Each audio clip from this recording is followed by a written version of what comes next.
Hello, everyone. This is Tom Fox, and welcome to Compliance Lessons from Venice, Episode 1, Doing It the Old-Fashioned Way.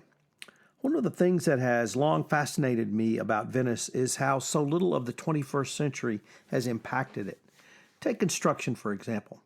All materials have to be brought to the city via boat, offloaded, and then lifted by hand or by a handmade machine to the upper stories of a building where the residents are located, as no one lives on the ground floor anymore, as all of the ground floors are now flooded. If the building is not on the water, the ground floor is used as a commercial establishment. But unlike other large metropolitan areas, there is no room for cranes or other large mechanical lifting devices. I thought about this when I saw a workman lifting up materials through a block and tackle pulley system, which has been in use since antiquity. Not only were these guys doing it the old-fashioned way, they were getting the job done. As I watched this most basic level of construction, I thought about some of the things the Department of Justice and Securities and Exchange Commission have said about what a compliance department should be doing.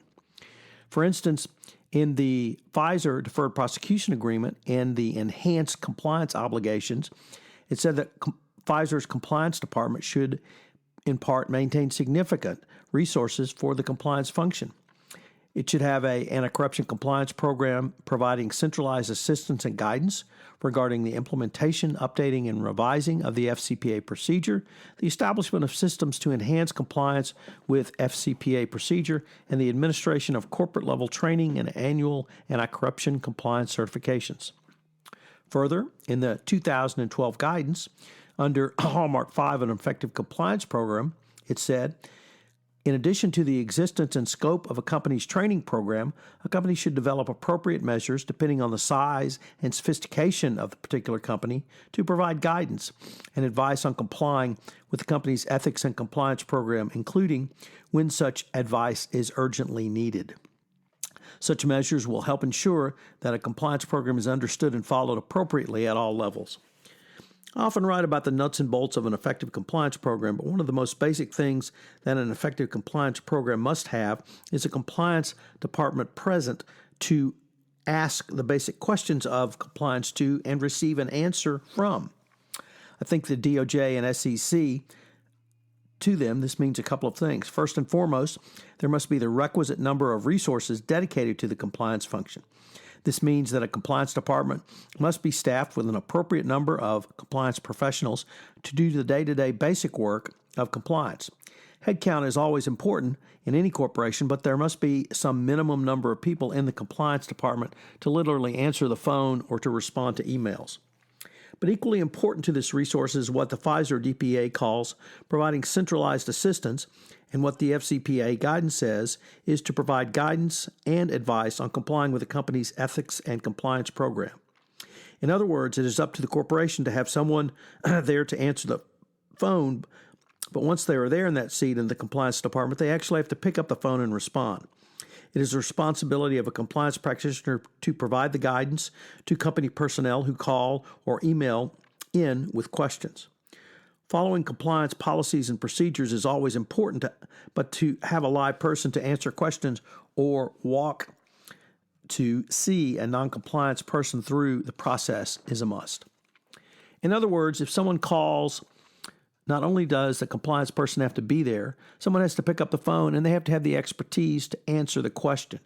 How many times has a compliance department been called on a Friday afternoon to find that no one is there to answer the phone?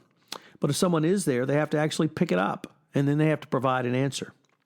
Mike Volkov often inveighs against the compliance function being the land of no populated by Dr. No. But the situation here is where the compliance department does not or will not provide the basic answers to persons working out in the field. This clearly means that corporations must have sufficient expertise around their compliance function. In one of the least talked about, but I think most important documents over the past 5 years from the Department of Justice around FCPA and anti-corruption compliance generally, was the 2016 FCPA pilot program. In that pilot program, the Department of Justice articulated that a compliance function must not only have the headcount, but it must have the expertise of or for and with the compliance practitioners to actually be able to answer questions that come into the office. This is clearly something that must be done in addition to having the people there to answer the phone and then actually picking up the phone. Sometimes the most basic and the most obvious is overlooked. Using an old block and tackle pulley to haul building materials up by hand may seem quaint and old-fashioned, and perhaps it is. Yet, in the city of Venice, it still gets the job done. The same concepts are a part of the best practices compliance program. Someone must be around who can operate the block and tackle pulley system. There must be someone there to answer the phone when it rings on Friday afternoon, and that person must actually pick up the phone, and that person must provide answers to the questions posed. Sometimes the old-fashioned way can be the most effective way. I hope you will join me in our next episode where we look at the arsenale and incentivizing compliance in this podcast series on compliance lessons from Venice. Hello, everyone. This is Tom Fox again. I hope you've enjoyed this episode of my special 5-part podcast series on compliance lessons from Venice. And I hope you'll join me again for another episode.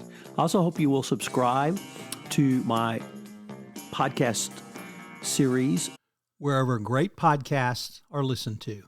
And Compliance Lessons from Venice has been a special presentation of the Compliance Podcast Network.